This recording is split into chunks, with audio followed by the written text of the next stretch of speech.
Nestling next to the sea in Glyfatha's third marina, these disused train carriages make a somewhat unusual home for the Sea Turtle Protection Society.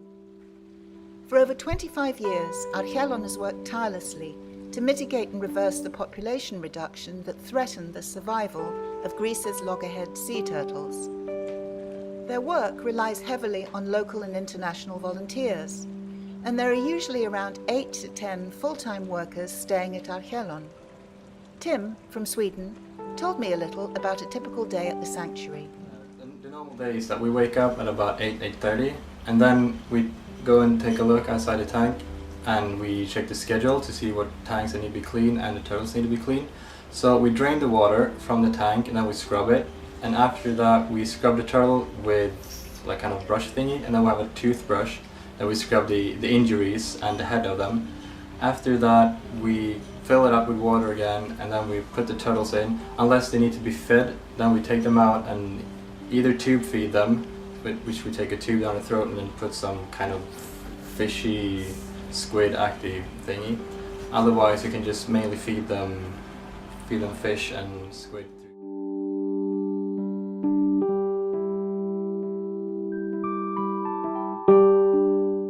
Archelon protects over 2,500 nests a year, tags turtles to monitor their movements, treats the sick and injured, and provides educational programs to the general public.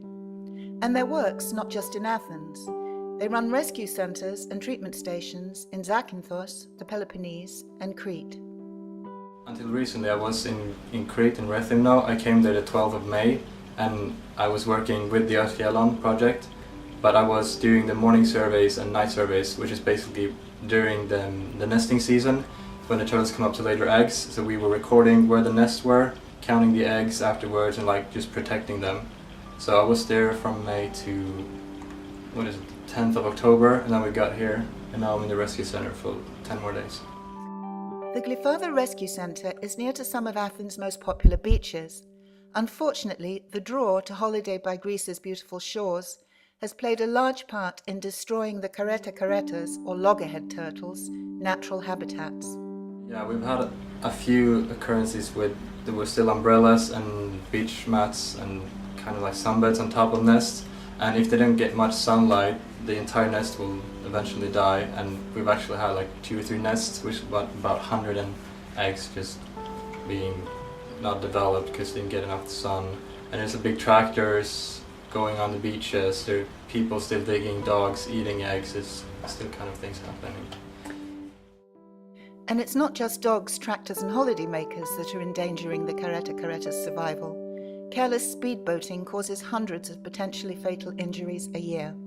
Since this rescue center was built, the only turtle that come here are the injured turtles, and the main injury they have is speedboat, so they often have carpus problems, and if they get stuck in fisherman net they might have hooks in their throats and injuries on their head, because what fishermen do is that if they take them up on the net, they think that the turtles is trying to destroy them and eat the fish, so they just whack them in the head and either throw them back or just kill them and leave them on the boat, which is really horrible. It is a horrible and sobering thought that without the efforts of Archelon, these beautiful creatures might vanish from the shores and seas of Greece. If you live in Athens, why not volunteer a few hours of your time to this very worthwhile cause and help keep the kareta safe in Greek waters for many years to come?